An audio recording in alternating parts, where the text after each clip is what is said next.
Hi hello friends, welcome back to our channel Lucky Blogs. అందరి ఇండ్లలో గంధం పొడి ఉంటుంది కదా. ఇది మామూలుగా ఆడవాళ్ళకి ఈ టిప్పు. ఇది వంటగదిలో ఉన్నప్పుడు మామూలుగా మనకు చేతులు కాలిపోయినప్పుడు తకామని మనము పేస్ట్ ఏదో ఒకటి పేస్ట్ పూసినా త్వరగా ఆరిపోతుంది. బర్ణాలు పూస్తారు మామూలుగా కాలిపోతే. కానీ ఈ గంధం బిళ్ళలు కూడా చాలా ఉపయోగపడతాయి. ఇది ప్రతి ఒక్కరి ఇంట్లో కూడా ఉంటుంది.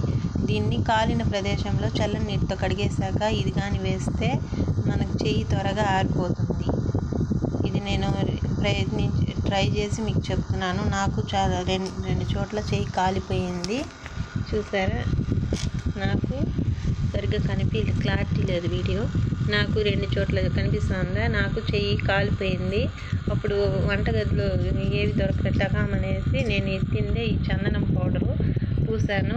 బర్నాల్ కన్నా ఇది చాలా తొందరగా పనిచేస్తుంది. మనకు చల్లదనం ఉంటుంది. కాలిన చోట త్వరగా ఆరిపోవడానికి కూడా పనికొస్తుంది. మీకు ఈ టిప్ కనుక నచ్చినట్లయితే లైక్, షేర్ అండ్ సబ్స్క్రైబ్.